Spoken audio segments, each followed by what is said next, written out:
Stealing the flows and all that. And them niggas not even, like, showing a nigga no love or none of that. Y'all niggas think y'all about to... Just want to say to let the people know that this judge is crazy, bro. This judge is, she locked me up because... Gervonta Davis has finally broken his silence after being taken into custody due to incidents surrounding his fight against Lamont Roach in a crime committed outside the ring. He appeared in court on Wednesday, narrowly avoiding additional jail time after violating his probation. Without a doubt, his fight with longtime rival Lamont Roach has been one of the most controversial bouts of the year. Roach was clearly cheated during the fight, and the results of the match were questionable as well. That's on behalf of Gervonta Davis, Mr. That's it. We finally got you up here. Yes, Judge. Thank you very much. No problem. Gervonta Davis managed to influence the referee's decision in the ring and the judge's verdict after the fight. As a result, the World Boxing Association lightweight champion was taken into police custody. Davis has now spoken out about that really happened, claiming there's more to the controversy than the public sees, hinting at corruption within some boxing organizations. What surprised many was that, despite the clear cheating against Lamont Roach, the New York State Athletic Commission did nothing to rectify the situation. Instead, Davis was declared the rightful winner. Basically, I bought a property. I did everything in my power to listen to my lawyers. You have 60 seconds remaining. The controversy around Gervonta Davis intensified after an audio recording was leaked. Lamont Roach Jr.'s confidence is at an all-time high. You'd think that after the New York State Athletic Commission denied his appeal to overturn the controversial draw in his March 1st bout against Davis, Roach would quiet down, but no, he continues to challenge Davis at every opportunity. While his frustration is understandable, a rematch is what both sides want. So, why not just sign the contract and settle it in the ring? It seems, however, there's some trash talk that needs to be cleared up first. Gervonta Davis. And, Your Honor, Mr. Hassan and I, assuming the court finds probable cause, we have an agreement. Good morning, Judge Kenneth Hassan on behalf. It's not just about the fight anymore. Recently, Lamont Roach Jr. got into an online argument with another boxer, Lorenzo Simpson, who supported Davis and claimed Tank would knock Roach out in a rematch. Instead of staying calm, Roach tried to flex his financial muscle by offering a $250,000 bet, saying, "If you can show it to me, we're good money, little guy." He's clearly brimming with confidence, but now he's taken things a step further. Just a few hours ago, he casually threatened Davis on his Instagram post. Ring magazine highlighted Roach's latest post. The niggas are not whistling, not playing. Like, come on, bro. Y'all niggas is crazy. So we elsewhere with that shit. Lamont Roach Jr. alluded to a potential rematch with Gervonta Davis in a recent Instagram post. The caption read, the 25-year-old boxer said in the post, "I showed that I was a pound-for-pound talent against a generational star in the sport. I was born a star, but March 1st, a star was finally under the microscope of the world. I can't wait to run it back and put on a show again." Part 2 OTW. Why does Lamont Roach Jr. believe he's a pound-for-pound talent? For starters, everyone saw the 9th round moment when Davis took a knee. Tank insists it wasn't a punch but a mix of hair grease and sweat that caused him to take a knee. Some people bought that excuse, but many gave Roach credit for what they saw as a just off the top, man, I was, a little disappointed. Just for the sake of boxing itself, and obviously my result for the fight. I think. But is that one moment enough for Roach to believe he's better than Davis? Probably not. Another reason his confidence is through the roof could be the latest pound-for-pound rankings from Ring magazine, which now places Roach at No. 6 in the 135 pounds division. This kind of recognition can definitely boost a fighter's ego. As for Gervonta Davis, is he reacting to all this? Yes and no. After initially saying he wanted the rematch by the end of May, he's gone radio silent, which is unusual for Tank. He's typically quick with the trash talk, but this time the 30-year-old has been keeping quiet. When a fighter like him goes silent, it usually means he's planning something big. Like the key that they pointed out the things that were actually done wrong, and there's still no movement to overturn the fight. Just really saddened me a little bit. But I wasn't too hungry. If this rematch happens, and Roach's promoter Garrick Jonas insisted Willett could deliver the fireworks fans were hoping for in the first fight, but the real question is Tank plotting a stronger comeback, or is he looking for the exit? Dor Davis has already hinted that he has only 3 or 4 fights left before he hangs up his gloves for good. And let's be real, if he's nearing retirement, he's going to chase the biggest payday possible. Does a rematch with a relatively unknown fighter like Lamont Roach Jr. bring in the kind of money he's looking for, or would he make more money fighting bigger names like Shocker Stevenson? On the decision of the New York State Athletic Commission, I kind of accepted my fate just a little bit. I had a lot of hope though. I'm not gonna lie, I had a lot. Interestingly, Tank originally dismissed New York native Ryan Garcia, saying he hadn't done enough for the sport of boxing, but in a recent interview with NBA analyst Stephen A. Smith on ESPN, Davis seemed more open to the idea. A match with Ryan Garcia would definitely be a moneymaker, but it's not happening anytime soon. Garcia first has to get past Rolly Romero on May 2nd if he wins. He's got Devin Haney waiting for him, assuming Haney beats Jose Carlos Ramirez that same night.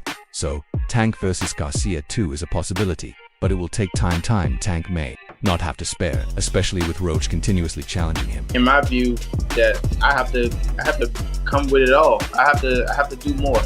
Obviously, just to secure the win is doing just. A Baltimore judge spared World Boxing Association lightweight champion Gervonta "Tank" Davis jail time on Wednesday, after he admitted to violating his probation for a hit-and-run that injured 4 people, including a pregnant woman. Circuit Judge Althea M. Handy extended his probation for 18 months and directed him to make a $1,000 donation to the Community Assistance Network. Davis, 30, from Parkland, Florida, admitted that he left the state without approval. His probation officer in Maryland spotted him eating dinner on January 22nd at a restaurant less than a half-mile from the courthouse. We elsewhere with that shit. And niggas dick eating like they start, like, come on. When I start wearing chrome heavy and showing shit off, and that's what niggas. Judge Handy noted that she had previously granted Davis permission to attend events, such as the 2024 Paris Olympic Games, to support Team USA boxing. However, she denied his request to travel to Japan for his 30th birthday. She explained that sentencing him to additional jail time wouldn't accomplish much, adding, "I don't like sending anyone to jail. I really don't, but you need to wake up." She further stated, "I don't ever want to see you in court again."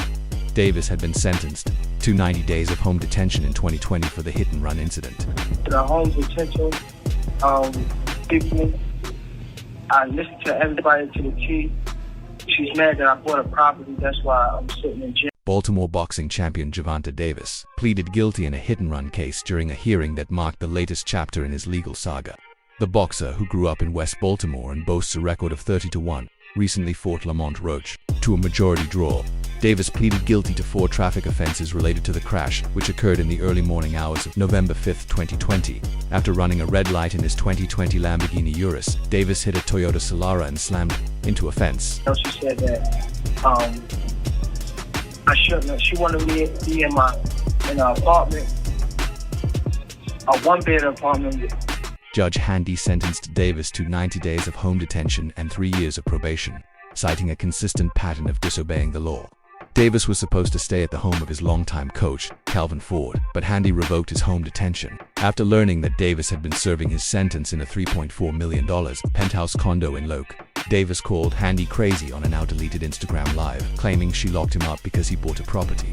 You know what I mean? And I couldn't even, you know what I mean, take that. You know what I mean? She wanted me to stay in a one-bed apartment and have my kids and nothing come visit me and things like that. I just want to spread light in this situation. Davis spent over 6 weeks in jail during the latest hearing. Both of his probation agents recommended jail time. Davis' probation officer in Maryland, Kia Yancey, explained that she often has to contact Davis's team or attorney to reach him. Assistant State's Attorney David Owens proposed a $25,000 fine for Davis after speaking with Baltimore State's Attorney Ivan Bates about the case. Court finds probable cause. And you're going to agree to a $1,000 bond, no legal contact if that's acceptable for the judge. Okay. When Judge Handy asked why Owens had spoken to State's Attorney Bates, Owens confirmed that Bates had assigned him to the case. Owens then requested the $25,000 fine. Davis' attorney Hunter Pute urged the judge to spare his client from jail time, noting that Davis had completed all special probation requirements and given back to the community in multiple ways. $1,000 bond, no contact. Have a good day. Happy holidays, Judge. Good to see you. Thank you. Pute acknowledged that it was a regrettable decision, but insisted that Davis wasn't engaging in illegal activities. Davis apologized for his actions and reiterated that he had been training. However, Handy pointed out that Davis had been dining, that with a group of people, not training as claimed. Davis clarified that he had been training in Washington, D.C., but went to Baltimore for dinner. I want to do the chrome shit heavy. Niggas are dick eaters.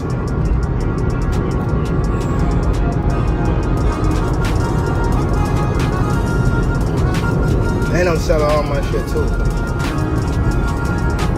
Judge Handy expressed that the only way she'd want to see Davis back in her courtroom is if he goes to law school and becomes an attorney. After Davis' controversial draw against Lamont Roach, Timothy Bradley doesn't believe Davis was exposed, or that the judges made a significant error in calling it a draw. However, Bradley does think Davis might be a little disappointed in himself. Tank isn't overrated, Bradley stated, but I think he feels he could have done better. But that's not here or there though. I'm in a good mood though. What up?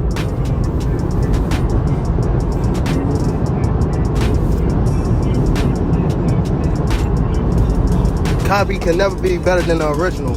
Bradley, who was impressed by Roach's ability to trade punches with Davis, shared his live reaction on YouTube. He admitted that the fight was a surprise to everyone.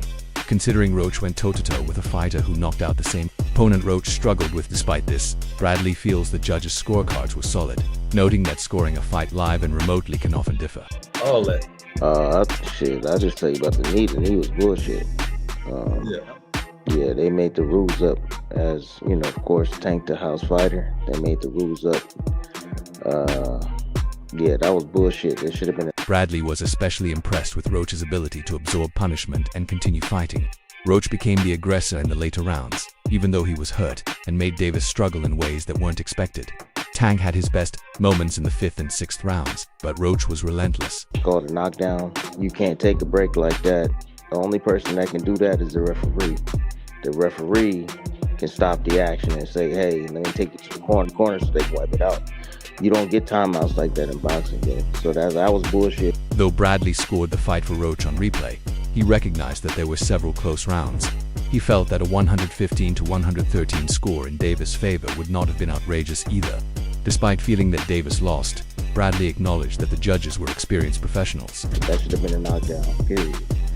I've already went back and I watched it. Tank lost. I watched it I watched it when I wasn't scoring it. Like, yeah, people was asking me who you think won that round. I was like, oh, very close or whatever, because I was on. Bradley also felt that referee Steve Willis and the ringside review officials missed a blatant knockdown in the 9th round when Davis took a knee. Bradley explained that taking a knee is often a strategy to recover, and he shared his own experience of doing so during his 2013 fight against Ruslan Provodnikov to avoid a knockout. Not so much like, why is he, you know what I'm saying? Like, he really don't want to exchange with this dude. Exchange with this guy, you know? Roach was there, he was set. And if you know Roach, he got.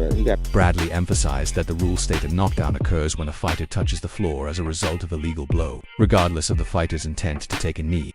Roach landed a grazing right hand and 2 jabs on Davis in the 9th round, which, in Bradley's view, contributed to Davis' decision to take a knee. Mean ass left hook, and he got a mean ass right hand. 2 punches that, you know, affect the southpaw.